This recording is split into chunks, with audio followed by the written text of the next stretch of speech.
আল্লাহর ওলি তার মুরিদের শিখায়া দিল, যদি মুসিবতে পড়ো মুরাকাবায় পড়ে আমারে স্মরণ কইরো, আমি সাহায্য করার জন্য চলে আসব। এই মুরিদে পীর সাহেবের কথা শুননা আর একটু আশ্বস্ত হইছে। পীর সাহেব আল্লাহর ওলি, তিনি মুরিদের রাইখা চলে গেছেন। এবার মুরিদে গেরাম গুইরা গুইরা গুইরা গুইরা ভালোই খায় আর ঘুমায় আর ঘুরে ফিরে আর আল্লাহর ইবাদত করে। হঠাৎ কইরা এক রাইতে ওই দেশের রাজার বাড়ির চুরি হইছে। কি হইছে? রাজার বাড়ির চুরি হইছে। রাজার বাড়ির চুরি হইছে, তার কারণ কি? তার কারণ খুঁজতে খুঁজতে পাওয়া গেছে রাজবাড়ির শীত কাটা না, শীত কাটা বুঝেন? মানে ঘরের যে কোনো এক সাইড দিয়ে মাটির নিচে গর্ত করে ঘরের ভিতরে ঢুকে যাও, শীত কাটা কয়। রাজপ্রাসাদে শীত কাটা দুইটা চোর চুরি করছে। তবে দুঃখের ব্যাপার হলো শীত কাটা ঢোকার সময় রাজপ্রাসাদ তো অনেক পুরানো। শীত কাটা যেই মাত্র চোরাই ভিতরে মাথা ঢুকাইছে, রাজপ্রাসাদের ইট খুললা পইরা চোরাই হেনই মারা গেছে। মারা গেছে পরে সকালবেলা রাজ দরবারে একটা খবর, একটা বিচার। মহারাজ, একটা বিচার আছে। কয় কি? কয় কালকে রাইতে আপনার ঘরে ঢোকার সময়টা চোর রাজপ্রাসাদের ইট খুললা পইরা জায়গায় শীত কাটার জায়গায় মারা গেছে। রাজায় কয় তাই নাকি? কহ যে রাজমিস্ত্রি বিল্ডিং বানাইছে তারে দূরে লই আয়। এই খুনের দায় তার। সে কেন এমন ভাবে বিল্ডিং বানাইলো? চোরের উপরে পিঠ পইরা চোর মারলো। ফিসাবে কয়া গেছে, বাবার এই অবস্থা বেশি ভালো না, এই দেশে সব সস্তা কিন্তু বিচার পাইবা না। তখন এই রাজায় কয়, যাও গিয়া রাজমিস্ত্রিরে ধইরা লইয়া হ। রাজমিস্ত্রিরে ধইরা লইয়াইছে। রাজমিস্ত্রিরে কয়, কিরে কি বিল্ডিং বানাইছ? ইট খুললা পইরা চোর মারা গেছে। রাজমিস্ত্রি কয়, মহারাজ আমার কি দোষ? আমি তো শুধু গাঁথনি বয়াইছি, মশলা মাইকা দিছে তো যুগালি। রাজায় কয়, ঠিকই কইছ, যুগালি মশলা মাখনের ভিতরে ভেজাল করছে। ধর যুগালিরে, ধর।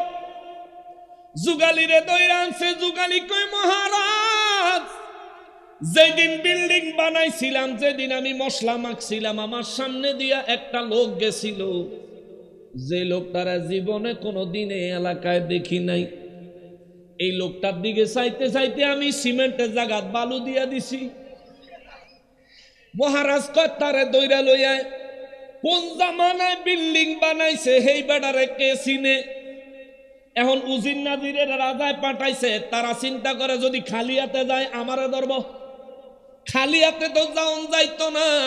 ওই ফিরের মুড়িদের দেহে বাজার ঘুরে কয়, বাড়ি কই? কয় আরেক দেশ। কয় তোর ওই তো খুঁজিয়ায়। হায় হায়, ওই যে আল্লাহর ওলি কইছে, ওই যে আল্লাহর ওলি কইছে এই দেশ সব সস্তা কিন্তু বিচার নাই রে বাবা। এখন এই বেটা কয়, আমার কি দোষ? কয় এত কিছু বুঝি না। আইও তোমার মহারাজা ডাহে। বেড়ারে দৌড়া লইয়া গেছে। মহারাজা কয়, কিরে তুমি বুঝি এই দেশের না? কয় না, আমি আর এক দেশের আইছি। বেড়া তোর দিকে চাইতে যায় যুগালি সিমেন্টের জায়গায় ইট বালু দিছে, আর রাজমিস্ত্রি সেই বালু দিয়া বিল্ডিং বানাইছে। বিল্ডিং এর তলে পইরা এখন চোর মারা গেছে, তুই হইলি আসল খুনি। কি আজীব বিচার! এবারে গো মহারাজ আমার কথা শুনেন। কয় কোনো কথা নাই। বলে কোনো কথা নাই। তাইলে কয় কোনো কথা নাই, তোর মৃত্যুদণ্ড হইব। বেড়া কয়, মহারাজ আমার হুজুরে ঠিকই কইছিল।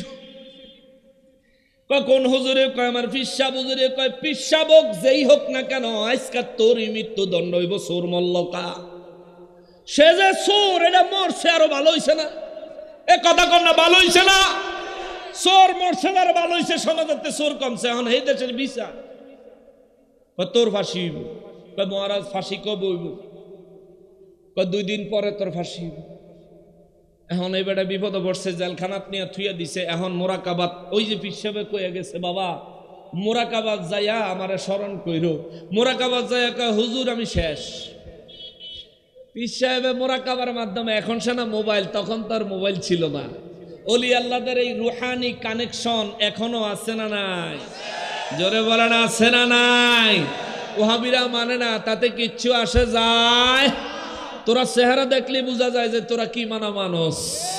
সুরতে কয় মানুষ না, মানুষ না। আল্লাহ হেদায়েত দেখ, জোরে কোন আমিন। মুরাকাবার মধ্যে যায় মুরিদে কয় হুজুর আমি শেষ। পিসাবে কয় আমি সবই জানি, আল্লাহর দেওয়া ক্ষমতায় আমি সবই জানি। কয় হুজুর তাইলে এই মুহূর্তে আমার কি অবস্থা হইব? কয় চিন্তা করিস না, যেই দেশে এমন বেকল রাজা থাকে তারও একটা সাজা দেওয়ার দরকার আছে। কয় হুজুর কেমনে সাজা দিব? আমার তো 2 দিন পরে ফাঁসি দিয়া লাইব। পিসা হুজুরে কয় আল্লাহর ওলি কয় তোরে ফাঁসি দিতে পারতো না, খারামি আইতাছি। আল্লাহর ওলি পরের দিন আইসা হাজির মহারাজার দরবারে আইসা আল্লাহর ওলি একটা আপিল করছে, আমার একটা মুরিদ আপনার কয়েদে আছে, জেলখানায় বন্দি আছে, 2 দিন পরে বেলে তার মৃত্যুদণ্ড দিবেন। বাদশাহ কয় কারে? কয় অমুক নাম। কয় হ্যাঁ। এবার আল্লাহর ওলি জিজ্ঞেস করে তার অপরাধ কি? বাদশাহ কয় তার অপরাধ হইল তার দিকে তাকাইতে যায় যুগালি সিমেন্টের জায়গায় বালু দিছে। বালু দেওয়ার কারণে ইটের যে রাজমিস্ত্রি ছিল ওই সিমেন্ট কম হওয়ার কারণে নির্মাণের মধ্যে ভুল হইছে। ওই বিল্ডিং এর নিচে দিয়া গড়ে চোর ঢোকার সময় ওই বিল্ডিং এর ইট ছুট্টা পইরা চোর মারা গেছে। এই জন্য সমস্ত দোষের মূল হোতা হইল হেতে। এই জন্য হেতের ফাঁসি হবে, কেউ ঠেকাইতে পারবে না। আল্লাহর ওলি কয় মহারাজ আমি চিন্তা কইরা আপনার দরবারে আইছি, আমার আপিলটা খারিজ করে দিয়েন না। বলে কি চিন্তা? বলে আমি এই মুহূর্তে আমি আপনাকে গ্যারান্টি দিয়ে একটা কথা বলতে পারি। কয় কি? কয় দয়া কইরা আপনি আমার মুরিদের ফাঁসি না দিয়া আমারে ফাঁসি দেন। সুবহানাল্লাহ। কয় আপনি আমারে ফাঁসি দেন। রাজা কয় আপনারে ফাঁসি দিমু কেন?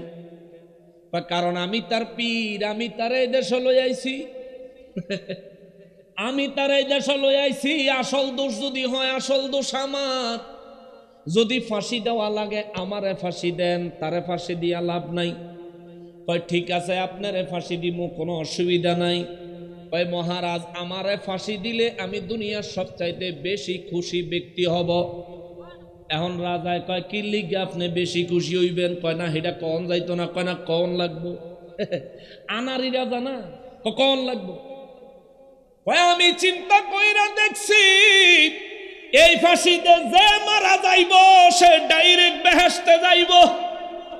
জোরে কন সুবহানাল্লাহ। কারণ এটা অন্যায় ভাবে ফাঁসি দিতেছে। তো ইসলাম কি বলে? অন্যায় ভাবে যখন কাউকে হত্যা করা হবে সে হবে শহীদ, শাহাদাতের মর্যাদা পাবে। আর শহীদ তো এমনিতেই সরাসরি বিনা হিসাবে বিনা আযাবে জান্নাতে প্রবেশ করবে। জোরে কন্যা সুবহানাল্লাহ। ওলি আল্লাহ হাকিকত ভিতরে রাখা কইছে আর কি। আমি চিন্তা কইরা দেখছি আগামী কালকা যার ফাঁসি হবে সে ব্যক্তি ডাইরেক্ট বেহেশতে যাবে, আর কোনো জাহান্নাম টাহান্নাম নাই, হিসাব কিতাবের কোনো যন্ত্রণা নাই। রাজা কয় তাই নাকি? কয় হ। সত্যি নাকি? কয় জি সত্যি। রাজায় কয় খামোশ, কত বড় সাহস!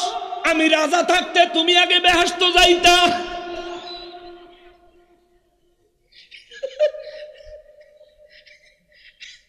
খামোশ, আমার আগে তুমি বেহেশত যাইতা, সাহস তো তোমার কম না। রাজা সাহেব অনুরোধ করি আমার ফাঁসি। রাজার কাছে চুপ, কালকা সকালে আমার ফাঁসি হবে। ওহাবীরের অবস্থা হয়েছে তেমন, ঠিক কিনা বলেন? মরবি তো মরবি, নসিবে শান্তি মিলত না। তবু পূর্বপুরুষে দেখ, কারো মুখ বেহা, কারো ঠ্যাং কাটা, না। আমরা আর কইলাম না হেরা মরে গেছে, আল্লাহ করে যদি মাফ করে দেয় আমরা কোনো অসুবিধা। আমরা দোয়া করি আল্লাহ করে মাফ করে দেন। জোরে কোন আমিন। শাহজালাল বাবার মাজারে লাথি দিতে চাই আর ঠ্যাং কাটটা এরপরে মরছে। তোমরা এখন আল্লাহর ওলিদের মাজার শরীফ ভাঙার জন্য চিন্তা ফিকির করতেছো, মনে রাখবা আল্লাহর গজব থেকে বাঁচতে পারবা না। মান আদালি ওয়ালিয়ান ফাকাদ আযানতুহু বিল হারব। আল্লাহ বলেছেন আমার অলিদের বিরোধিতা যে করবে সে আমার বিরোধিতা করলো, অলিদের দুশ্মনী যে করলো সে আমার দুশ্মনী করলো, যে অলিদের দুশ্মনী করবে আমি আল্লাহ নিজে তাদের বিরুদ্ধে যুদ্ধ ঘোষণা করে রাখলাম। সুবহানাল্লাহ। আল্লাহর লগে ফাললে যুদ্ধ কইরো। নমরুদে পারে নাই, পারছে নি? নমরুদে আল্লাহর সাথে যুদ্ধ করে পারছে, ফেরাউনে পারছে নি? নিজের খোদা দাবি করল ফিরাউন। যে নীল নদের পানি তারা কথা মতো স্রোত বইত, ওই নীল নদের পানির নিচে ডুববা মল্ল। আইজ মিশরের কায়রো জাদুঘরের মধ্যে বেংসি দিয়া রইছে, ঠিক না? গুগলের মধ্যে ফেসবুকের মধ্যে ছবি দেখা যায়। নমরুদে আল্লাহর সাথে মাস্তানি করলো, ল্যাংরা মশা দিয়া, হ্যাঁ নিজের পায়ে জুতা দিয়া, নিজের বেতনের কামলা দিয়া চাই। মুসলমানের আরে মহান রব্বুল ইজ্জত বলেন ইহদিনাস সিরাতাল মুস্তাকিম। আমি রব্বুল আলামিন তোমাদেরকে শিখাইয়া দিলাম, তোমরা নামাজে দাঁড়ায়া সর্বপ্রথম যেই সূরাটা পড়বা, কোরআনুল কারীমের যেই সূরাটারে মা বানাইছি, এই সূরার মধ্যে একটা আয়াত তেলাওয়াত করবা। আল্লাহ আমাদেরকে সঠিক সরল পথ দান করেন, হিদায়াতের পথ দান করেন। তবে তুমি তোমার মতো আমার কাছে হেদায়েতের পথ চাইবা না, একটা উপমা দিবা, একটা উদাহরণ দিবা। উদাহরণটা হলো সিরাতাল্লাযীনা আন'আমতা আলাইহিম। ও আল্লাহ এমন একটা হেদায়েতের পথ দেখান যেই হেদায়েতের পথে আমাদের পূর্বপুরুষরা, আল্লাহর ওলিরা, নবী রাসূলগণেরা, সিদ্দিকেরা, শহীদেরা হেদায়েতের পথ পায়া আপনার নিয়ামত প্রাপ্ত হয়ে গেছে। চিৎকার দিয়া বলেন সুবহানাল্লাহ।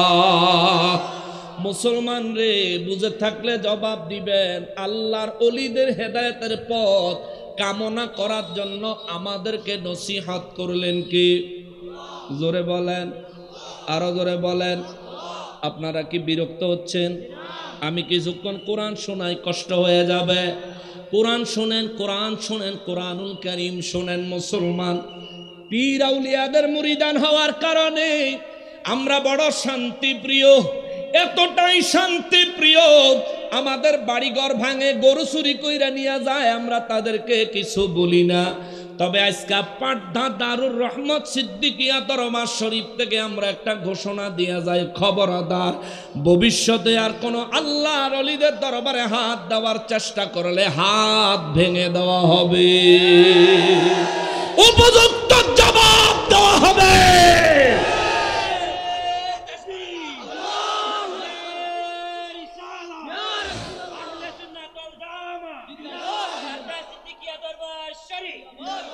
ওরে পালাইবি কই যাইয়া রে ওয়াহাবি, পালাইবি কই যাইয়া, পালাইবি কই যাইয়া রে ওয়াহাবি, পালাইবি কই যাইয়া। আল্লাহর ওলির মুরিদেরা ধরবে যেদিন কষিয়ার, বাসার কোন রাস্তা পাইতি না চান্দু হেদিন আইজো পাইবা না ইনশাআল্লাহ। ডিক্লার দিয়া, ঘোষণা দিয়া পারলে ময়দানে আসো, প্রশাসনের পারমিশন নিয়ে আসো, হয়তো আসি নয়তো গেছি, খেলা হবে। পাগলামি করো, রাত 3টা বাজে বাই ঠান্ডা যাওয়ার পরে মারামারি করো তোমরা, মানুষের গরু চুরি, ছাগল চুরি করো তোমরা। আল্লাহ তা করে হেদায়েত দেখ, জোরে কোন আমিন। রব্বুল ইজ্জত বলেন আমি আল্লাহ আমার কুরআনুল কারীমে আমার বিধানগুলো বিস্তারিত বর্ণনা করেছি। তার কারণ হলো আমি আল্লাহ চাই তোমাদেরকে তোমাদের পূর্বপুরুষদের আদর্শের উপর প্রতিষ্ঠিত করতে। সুবহানাল্লাহ। আমাদের পূর্বপুরুষ বলতে ওলি আল্লাহরা নামাজ পড়তেন কিনা? কথা কয়টা? সবাই জবাব দেন, নামাজ পড়তেন কিনা? ওলি আল্লাহরা নামাজ পড়তেন, আমরা পড়িনি। ওলি আল্লাহরা রোজা রাখতেন, আমরা রাখিনি। ওলি আল্লাহরা হজ করতেন, আমরা করিনি। ওলি আল্লাহরা যাকাত দিতেন, নিসাব পরিমাণ সম্পদের মালিক হলে আমরাও যাকাত দেই কি দেই না? জোরে বলেন দেই কি দেই না? অলি আল্লাহরা নামাজের আগে মসজিদে আজান দিতেন, আমরা দেই কি দেই না? অলি আল্লাহরা আমাদেরকে দুরুদ সালাম মিলাদ কিয়াম শিখাইছেন, তারা করেছেন, আমরা করি কি করি না? ও মুসলমান, আল্লাহ কয় আমি কোরআন নাজিল করছি পূর্বপুরুষদের আদর্শ মোতাবেক তোমাদেরকে প্রতিষ্ঠিত করার জন্য, পূর্বপুরুষদের আদর্শ মোতাবেক তোমাদেরকে হেদায়েত দেওয়ার জন্য।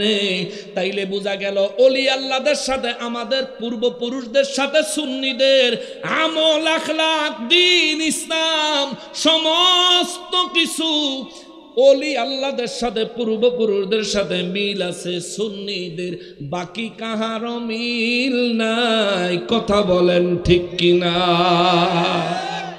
রাগ হইতেছে? কোরআন মতো কথা কন যাইবনি, কোরআনুল কারীমের মতো কথা বলা যাইবনি। রব্বুল আলামিন কয় আজকের পর থেকে আর কখনো কেউ যদি কয় মুরব্বীরা ভুল করলে আমরা কি ভুল করবনি, তার কথা গ্রহণ করা যাবে। আল্লাহ কইছে আমরা মুরব্বীদের মতো বানাইতে চাই কে? মুরব্বীদের মতো আমাদেরকে বানাইতে চায় কে? আল্লাহ। তুমি কে মুরব্বীরা ভুল করছে সম্বোধন করতা? তুমি কে? মুসলমানের আরিফ, আমার প্যারা নবীর উম্মতের আরিফ, রব্বুল ইজ্জাত আরো বলেন আল্লাযীনা মিন ক্বাবলিকুম, আমি রব্বুল আলামিন চাই তোমাদেরকে তোমাদের পূর্বপুরুষদের আদর্শের উপর প্রতিষ্ঠিত করতে। এখন পূর্বপুরুষদের আদর্শ কি? আমরা নামাজ পড়ি, রোজা রাখি, হজ করি, যাকাত দেই, ফরজ ওয়াজিব সুন্নতে মুআক্কাদা আমলগুলি ঠিকমতো করি। অলি আল্লাহদের দরবারে আমরা আসি, কারণ প্রত্যেক অলি আল্লাহরা কোনো না কোনো অলি আল্লাহদের দরবারে গিয়েছেন, ঠিক না? কথা কোন ঠিক কি না? এই পাড্ডা দারুর রহমত সিদ্দিকিয়া দরবার শরীফের হযরত মাওলানা আবু বকর সিদ্দিক রাদিয়াল্লাহু তাআলা আনহু, ওনার রাদিয়াল্লাহু তাআলা, আমার লোকমা দিস না, উস করে লোকমা দিবি, আন্দাজে দিস না। ওনার পীরের নাম কি? আবু বকর সিদ্দিক রাদিয়াল্লাহু তাআলা আনহুর পীরের নাম কি? হযরত আব্দুর রাজ্জাক রাহিমাহুল্লাহ তাআলা। তার মানে এই ওলি আল্লাহর একজন পীর আছে, এই ওলি আল্লাহ পীরের দরবারে গেছে, সেই দরবার থেকে এই ওলি আল্লাহরে এমন তরিকত তাসাউফ শিক্ষা দিছে, দিতে দিতে দিতে দিতে তারে আল্লাহর ওলি বানায়া পারধার জমিনে লক্ষ সুন্নি জনতার নয়নের মণি বানায়া দিছে। আল্লাহ এটাই কইছে। লাইন লাগবে লাইন, লাইন লাগবে লাইন। রাদিয়াল্লাহু তাআলা আনহু কেন বলেছে শোনো, কুরআনুল কারীমে আল্লাহ বলেছেন রাদিয়াল্লাহু আনহুম, তারা আল্লাহর উপর খুশি। রাদিয়াল্লাহু আনহুম, আমি আল্লাহ তাদের উপর সন্তুষ্ট। ওয়ারাদু আনহু, তারাও আমি আল্লাহর উপর সন্তুষ্ট। সুবহানাল্লাহ। আল্লাহ কয় আমি আল্লাহ তাদের উপর সন্তুষ্ট, আবার তারাও আমার উপর সন্তুষ্ট। এই জন্য কুরআনুল কারীমে আল্লাহ বর্ণনা করেছেন রাদিয়াল্লাহু আনহুম ওয়া রাদু আনহু, আল্লাহ যার উপর সন্তুষ্ট তারই রাদিয়াল্লাহ বলা যায়। তাইলে পাড্ডা দারুর রহমত সিদ্দিকিয়া দরবারে যিনি নাকি প্রধান হযরত মাওলানা আবু বকর সিদ্দিক রাদিয়াল্লাহু তাআলা আনহু, ওনার উপর কি আল্লাহ খুশি না নারাজ? আল্লাহ কি ওনার উপর সন্তুষ্ট না অসন্তুষ্ট? যদি ওনার উপর আল্লাহ খুশি না হইতো, এত মানুষ রাতের ঘুম হারাম করে তার কদমে আইসা বইসা থাকতো না, ঠিক কিনা বলুন? তাইলে যেহেতু আবু বকর রাদিয়াল্লাহু তাআলা আনহুর উপর আল্লাহ খুশি, আবার আল্লাহ তাকে যেই জিন্দেগি দান করেছেন, তার জীবনে তারে আল্লাহ যেই পরিমাণে নিয়ামত দিয়েছেন, এই নিয়ামত পায়া তিনিও তো আল্লাহর উপর খুশি। তাইলে তারা রাদিয়াল্লাহ বলা যাবে না কেন? রহমাতুল্লাহি আলাইহি বলা যাবে, রাদিয়াল্লাহু তাআলা আনহুও বলা যাবে। আপনি যদি রাদিয়াল্লাহ বলা যাবে না যদি এই দাবি করতে চান, তাইলে স্পষ্ট দলিল লাগবে। আপনি রহমতুল্লাহ কোন ঠিক আছে, রাদিয়াল্লাহ বলেন ঠিক আছে, কিন্তু যদি একটা বাদ দিয়ে আর একটা কইতে চান, বাদ দেওয়ার লাগা দলিল লাগবে। মুসলমানেরা রে, আমার প্যারা নবীর উম্মতেরা রে, আমার রব্বুল ইজ্জত সূরা নিসার 26 নম্বর আয়াতে কারিমার মধ্যে আল্লাহ বলেন, আমি আমার বিষয়গুলো বিস্তারিতভাবে কোরআনুল কারীমে বর্ণনা করেছি। আমি আল্লাহর উদ্দেশ্য আছে, উদ্দেশ্য হলো তোমাদেরকে তোমাদের পূর্বপুরুষদের পথ মতো আদর্শ মতো পরিচালনা করতে চাই। তাইলে বাবা বলেন, আবু বকর রাদিয়াল্লাহর জীবনে মিলাদ কিয়ামা ছিলনি, আমরা করিনি। শাহজালাল বাবার জীবনে ছিলনি, ছিল না? ছিল না? সমস্ত আলী আল্লাহদের জীবনে ফরজ ওয়াজিব সুন্নতে মুআক্কাদা ইবাদতের পাশাপাশি অনেক অনেক বেশি পরিমাণে নফল ইবাদত, মুস্তাহাব মুস্তাহসান ইবাদতের আমল ছিল, ঠিক কিনা বলে? এই জন্য তারা ওলি হইছে। কারণ আল্লাহ কোরআন, আল্লাহ হাদিসে কুদসির মধ্যে বলেছেন, আমার ওলি ফরজ ওয়াজিব সুন্নতে মুআক্কাদা আমল দিয়ে হতে পারে না। ফরজ ওয়াজিব সুন্নতে মুআক্কাদা আমল দিয়া বান্দা আমার সান্নিধ্য হাসিল করে, আর এগুলোর পাশাপাশি বেশি পরিমাণে নফল ইবাদত দিয়া বান্দা আমার প্রিয়, আমার ভালোবাসার পাত্র, আমার ওলি আল্লাহ হয়ে যাইতে পারে। সুবহান। তাহলে ওলি হইতে গেলে নফল ইবাদত বেশি করে করতে হবে। নফল ইবাদত ছাড়া, মুস্তাহাব মুস্তাহসান ইবাদত ছাড়া আল্লাহর ওলি হওয়ার পথ খোলা। এরপরে আমার আল্লাহ বলেন, এই জন্য আমরা মিলাদে কিয়াম করি, এই জন্য আমরা সকালবেলা জিকির করি, এই জন্য আমরা সন্ধ্যায় জিকির করি, এই জন্য আমরা মুরাকাবা করি, এই জন্য আমরা মুশাহাদা করি, এই জন্য আমরা পীর বুজুর্গ আল্লাহর প্রিয় বান্দা ওলি আল্লাহদের বুজুর্গদের পথ মতো মত মতো চলার চেষ্টা করি, ঠিক কিনা বলেন? এখন আমি আল্লাহর ওলি হওয়ার জন্য চেষ্টা করতেছি, তুমিও চেষ্টা করো। তুমি যদি চেষ্টা না করতে পারো, তাহলে তুমি আমার চেষ্টায় বাধা দাও কোন অধিকারে? এই দেশটা কি তোর বাবা? এই দেশে তোর অধিকার যতটুকু, আমার অধিকার ততটুকু, ঠিক কিনা বলেন? এই দেশ স্বাধীন দেশ, 16 কোটি হোক, 18 কোটি হোক, 20 কোটি হোক, প্রত্যেকটা মানুষের এই দেশের সমান অধিকার।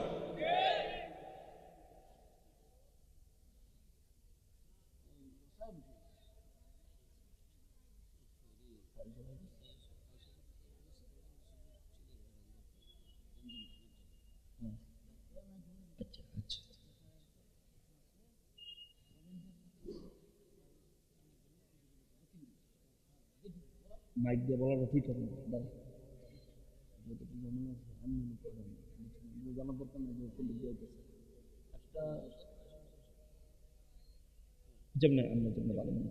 ভলান্টিয়ার ভাইদেরকে দৃষ্টি আকর্ষণ করছি, পীর মুফতি গিয়াসউদ্দিন আত-তাহিরি ইতিমধ্যে আমাদের দরবারের উদ্দেশ্যে কুতুববাড়ি পর্যন্ত আসছে। আপনারা যারা হুজুরের দায়িত্বে আছেন তারা কুতুববাড়িতে চলে যান। ভলান্টিয়ার যারা রয়েছেন তাহিরি হুজুরকে রিসিভ করার জন্য কুতুববাড়ি পর্যন্ত চলে যান। রায়হান মাস্টার, আলামিন কাকা সহ যারা আছেন, ভলান্টিয়ারের দায়িত্বে যারা আছেন তারা তাড়াতাড়ি চলে যান। আবুল কাশেম কুকন কাকা সহ যারা আছেন তাড়াতাড়ি চলে যান। কুতুববাড়ি মোড়ে তাহিরি হুজুর এগিয়ে আসছে। সবাই মহব্বতে দুরূদ শরীফ পড়েন। আল্লাহুম্মা সাল্লি আলা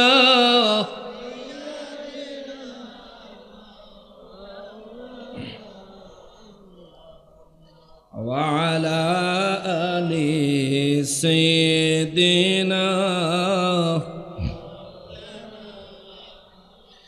জোরে জোরে আল্লাহুম্মা সাল্লি আলা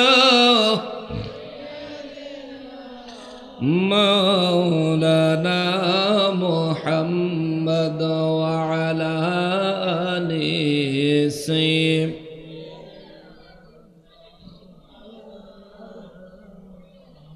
সম্মানিত হাজরিন, আপনাদের কাঙ্ক্ষিত মেহমান, সকলের হৃদয়ের প্রাণপ্রিয় ব্যক্তি গিয়াসউদ্দিন আত-তাহিরি সাহেব, তিনি কাছাকাছি চলে আসছেন। বাইরে যারা আছেন জুতা নিয়ে এখনই ভিতরে ঢুকে যান, পরে কিন্তু জায়গা পাইতেন না। হ্যাঁ, আর যারার হাজত টাজত আছে এখনই গিয়া সাইরা আহেন। আপনারা যদি সুশৃঙ্খল থাকেন আমি কোরআনুল কারীম থেকে আরো কিছুক্ষণ আপনাদেরকে কথা শোনাবো, অসুবিধা হবে?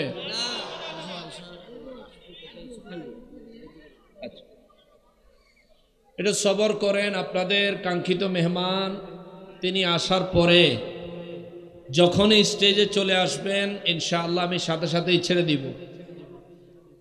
গত 2 বছর আমি আসতে দেরি হয়ে যাইত রাত্রেবেলা, যার কারণে এই বছর এই তারিখে আর কোনো মাহফিল রাখি নাই, একটু আগে আসছি যাতে আপনাদের সাথে কোরআন সুন্নাহর কিছু মত বিনিময় করতে পারি। সবাই মেহেরবানি করে একটু বসে যান। সবাই একটু মহব্বতে দুরূদ শরীফ পড়েন। আল্লাহুম্মা সাল্লি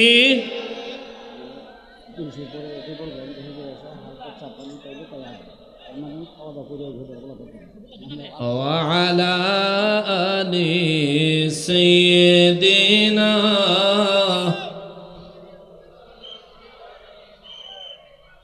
আমরা সবাই গুনাহগার গো, নবীজি আপনায় দেখলাম না, সেই কারণে রোজ হাসরে আমাদেরকে ভুলেন না। আল্লাহুম্মা সাল্লি আলা মাওলানা মুহাম্মদ ওয়া আলা আলিহি মাওলানা। মুআজ্জাজ মুহতারাম, মহান রব্বুল আলামিন সূরা নিসার 26 নম্বর আয়াতে কারিমার পরের অংশে আল্লাহ বলেন, বিসমিল্লাহির রহমানির রহিম ওয়া ইয়াতুবা আলাইকুম ওয়াল্লাহু আলিমুন হাকীম।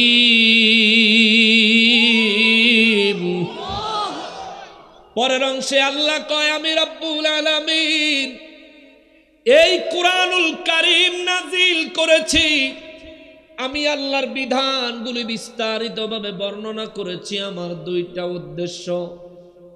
প্রথম উদ্দেশ্য হলো আমি আল্লাহ চাই তোমাদেরকে তোমাদের পূর্বপুরুষদের আদর্শ মোতাবেক পরিচালিত করতে। দ্বিতীয়ত আল্লাহ বলেন আমি চাই তোমরা যাতে তোমাদের পূর্বপুরুষদের আদর্শ মোতাবেক ওয়াতুবা, তোমরা যেন আমি আল্লাহর কাছে তওবা চাও, তওবা করো, ক্ষমা চাও, জীবনের গুনাহগুলির জন্য আমি আল্লাহর কাছে যাতে অনুতপ্ত হও। তোমরা যাতে এমন ভাবে ওয়াদা করো, মালিক জীবনে যেই গুনাহ একবার করেছি আজকে স্মরণ হইল, আল্লাহ জীবনে আর কোনোদিন ওই গুনাহ করব না। আল্লাহ বলেন এইভাবে যেন তোমরা ওয়াদা করতে পারো, এই জন্য আমি আল্লাহ তোমাদের মাঝে কোরআনুল কারীমের বিষয়গুলো বিস্তারিতভাবে বর্ণনা করেছি। চিৎকার দিয়া কোন সুবহানাল্লাহ।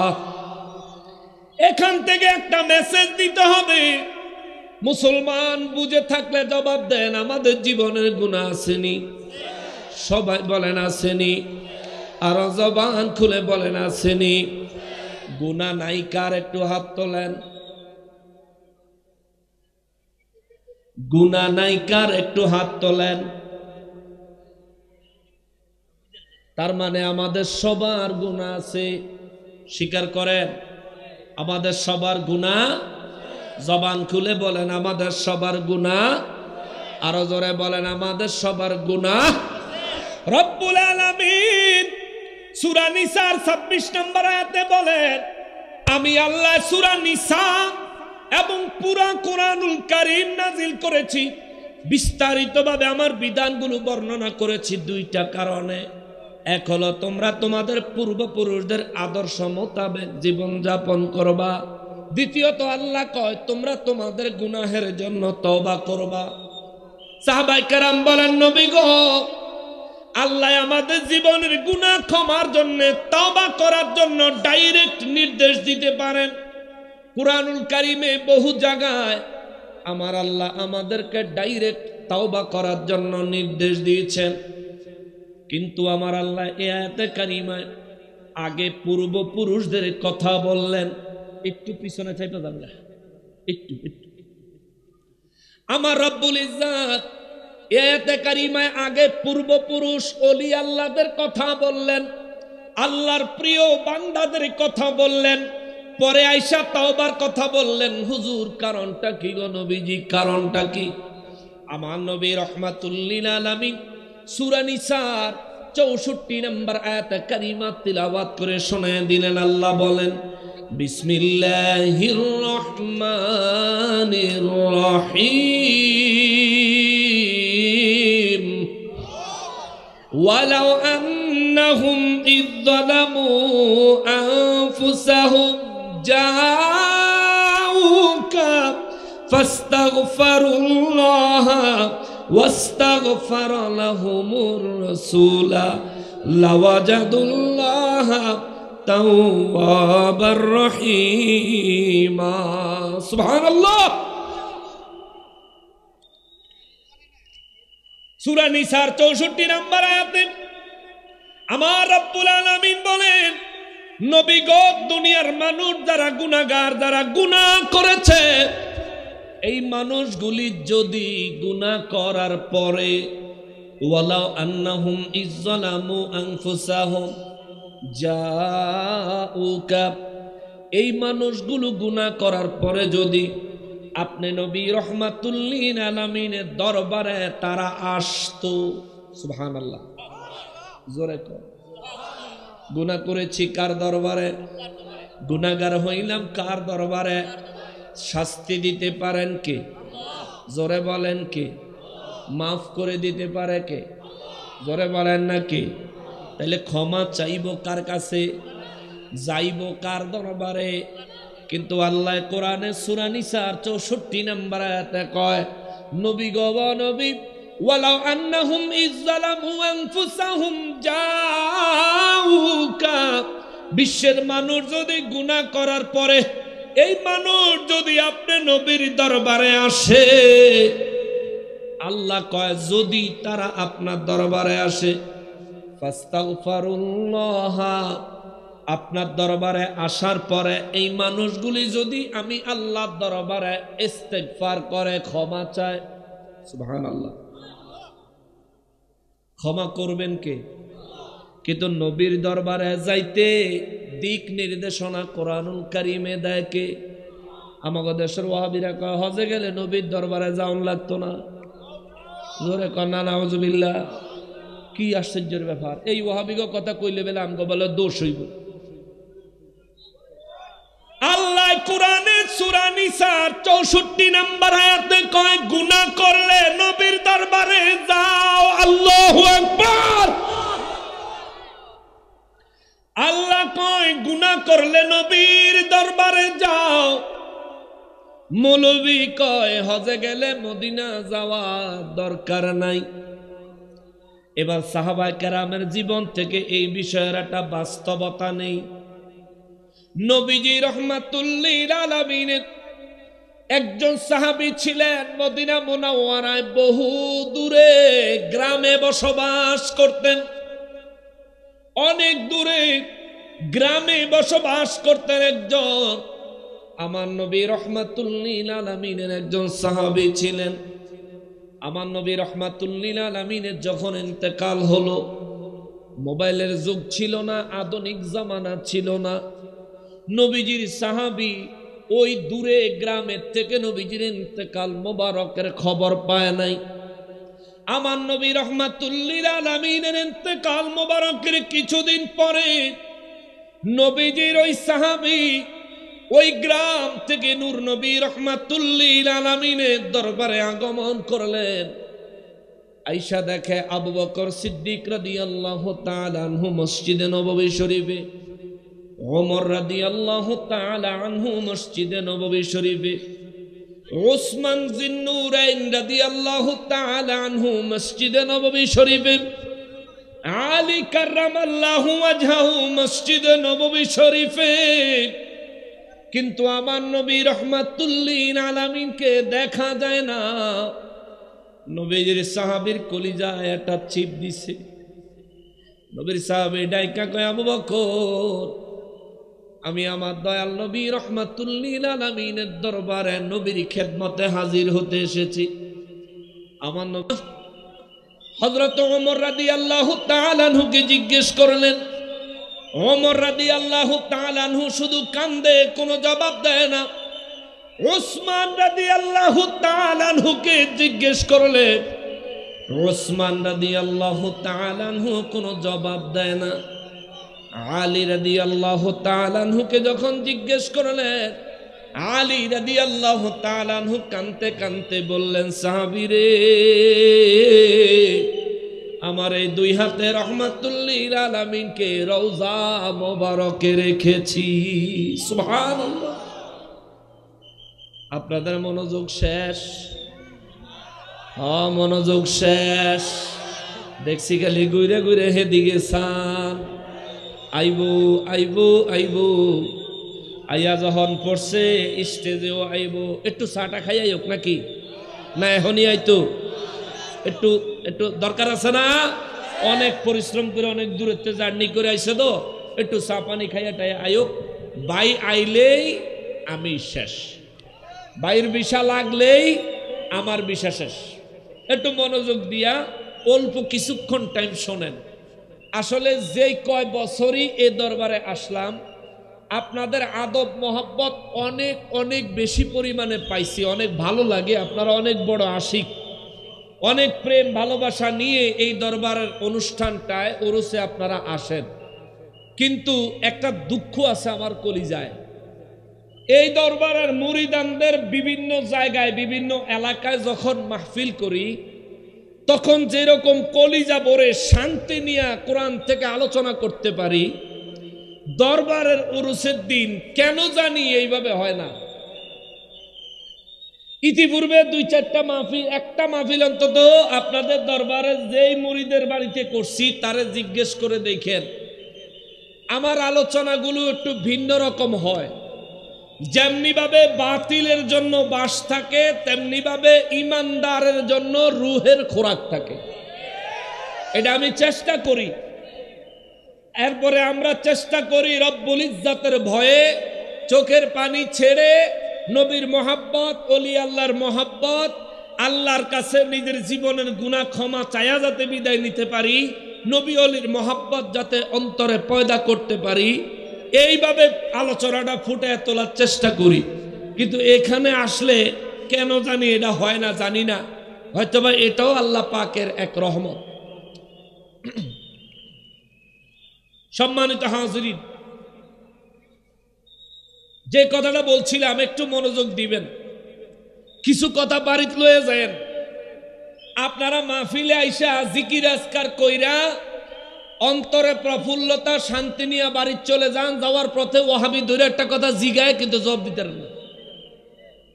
কেন? কারণ ওয়াজে আইছেন, কোরআন হাদিস থেকে যেটুকু কথা হইছে একটাও মনোযোগ দিয়ে শুনেন নাই। একটা কথা যদি জীবনে একটা মাহফিল থেকে ব্রেনে গাইথা নিয়ে যাইতে পারতেন, আপনার জীবনে 50টা মাহফিল শুনলে 50টা দলিল যদি ব্রেনে নিয়ে বাড়ি যাইতে পারতেন, ওয়াহাবিকা ওয়াহাবির 14 গোষ্ঠী কবরেতে উঠাইলেও আপনার লগে কুলাইতো না।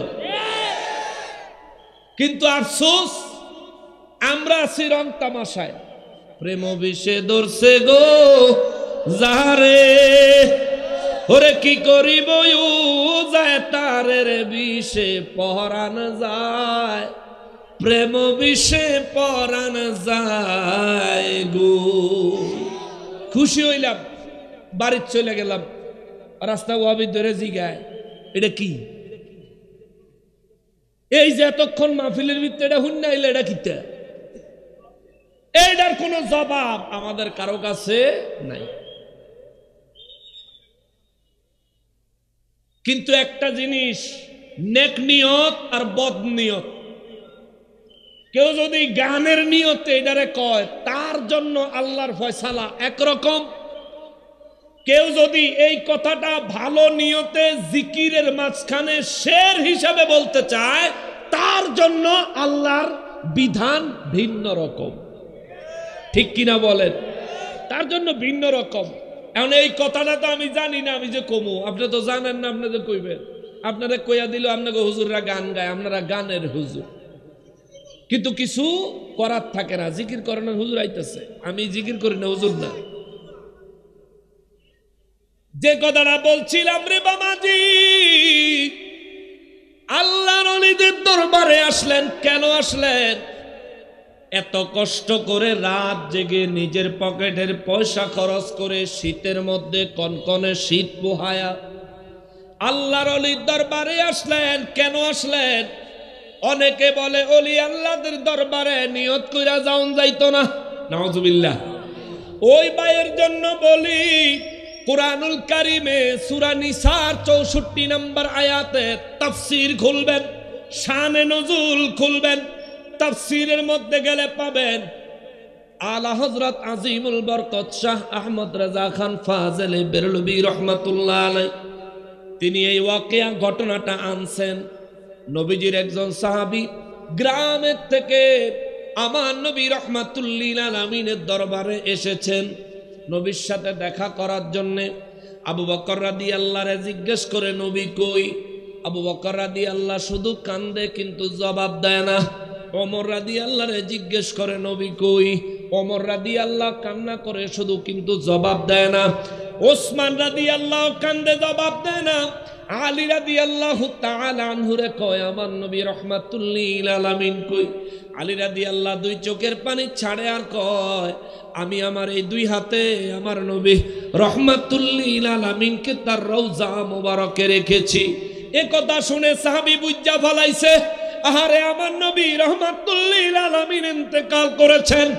এই জন্যই সাহাবী দৌড়ায়া আমার নূর নবীজির রওজা মোবারকের কাছে যায়া রওজা মোবারক জরা দইরা রওজা মোবারকের মাটি নিয়া ধুলি নিয়া চেহারায় মাখে, বুকে মাখে, দুই চোখের পানি ছাড়ে আর কাঁদে, নবী গো, আল্লাহ কোরআনুল কারীমে বলেছেন আমরা গুনাহ করার পরে আপনার দরবারে যেন আসি, আমরা গুনাহ করার পরে আপনার দরবারে আইসা যেন ফাস্তাগফিরুল্লাহ, আল্লাহর কাছে আমরা যেন ক্ষমা চাই, ওয়াস্তাগফার লাহুমুর রাসূলা, আর আমরা আল্লাহর কাছে ক্ষমা চাইলে আপনি নবী যদি আল্লাহর কাছে আমাদের জন্য সুপারিশ করেন, আল্লাহ বলেছেন লাওয়াজাদুল্লাহ তাওয়াবার রহিমা। হুজুর, যে ব্যক্তি নিজের গুনাহ মাফের জন্য আপনি নবীর দরবারে আগমন করবে, যে ব্যক্তি আপনার দরবারে এসে আমি আল্লাহর দরবারে ক্ষমা চাইবে, যে ব্যক্তি আপনি নবীর দরবারে এসে আমার দরবারে ক্ষমা চাইলে, ওই ব্যক্তির পক্ষে আপনি নবী যদি আমার কাছে সুপারিশ করেন, তার জীবনের গুনাহ মাফ করার জন্য আপনি নবী যদি আমার কাছে ফরিয়াদ করেন, আমি আল্লাহ ওয়াদা দিলাম লাওয়াজাদুল্লাহ তাওয়াবার রহিমা, আমি আল্লাহ তার সমস্ত জীবনের গুনাহগুলি মাফ করে দিব। সুবহানাল্লাহ, সমস্ত জীবনের গুনাহ মাফ করে দিব। নবীর সাহাবী এই কথা বলে আর কান্দে, নবীজির রওজা মোবারকের মাটি চেহারা লাগায়। আবু বকর রাদিয়াল্লাহু তাকায় রইছে, বেদাত কয় না, শিরিক কয় না, হারাম কয় নাই। ওমর রাদিয়াল্লাহু তাকায় রইছে, সবাই একত্রে কান্না করতেছে। আমার নূর নবী রহমাতুল্লিল আলামিনের সাহাবী নবীজির রওজা মোবারক থেকে মাটি চেহারায় আর বুকে লাগায় আর কাঁদতেছে। নবীর সাহাবী ওমর রাদিয়াল্লাহু বেদাত শিরিক কয় নাই, ওসমান রাদিয়াল্লাহু বেদাত শিরিক কয় নাই। নবীজি যে আলেমের শহর, ওই আলেমের শহরের দরজা হযরতে আলী, ওই আলী রাদিয়াল্লাহু তাআলা আনহু তাকায়া রইছেন। আলী রাদিয়াল্লাহু তাআলা আনহু সেদিন কিছু বলেন নাই, সবাই তাকিয়ে আছেন। আর আমার নবীর এই সাহাবী নবীর রওজা মোবারক জরায়া ধরে ধরে কান্দে, চোখে মুখে বুকে নবীজি রওজা মোবারকের মাটি মোবারক মাসেহ করে। কিছুক্ষণ পরে রওজা মোবারক থেকে আমার নবী আওয়াজ দিয়া বলে, সাহাবীরে আর কান্না করা লাগবে না, আমার আল্লাহ তোর জীবনের গুনাহ মাফ করে দিছে। আল্লাহু আকবার। এখান থেকে কয়টা মাসালা লইয়া যান। আরে আপনারা কেন ডিস্টার্ব করেন? এরে বাবা পিছে যা, পিছে যা, তুমি আরো পিছে যাও, আব্বা আর একটু পিছনে যাও। এরা অনেক কষ্ট করে আইসে, আবার মাটির বইছে। এর মধ্যে যদি হেরা যদি একটু না দেখতে পারে, কলজাটা ঠান্ডা হইতো না, এরা বুঝছো নে? এর লেগে অতএব এগারো একটু সুযোগ দিও, হ্যাঁ একটু সুযোগ দিও। এখান থেকে 3টা মাসআলা নিয়ে যান। যারা ওলি আল্লাহদের দরবারে নিয়ত করে যাওয়াকে শিরিক বলে, নবীর সাহাবী নবীর দরবারে আইছে কি নিয়ত কইরা না নিয়ত ছাড়া? তার মানে নবীর দরবারে, আল্লাহর ওলিদের দরবারে, ওরাসাতুল আম্বিয়া যাদেরকে নবী বলেছেন, তাদের দরবারে নিয়ত কইরা যাওয়া বেদাত নয়, শিরিক নয়, এটাই সুন্নতে সাহাবা।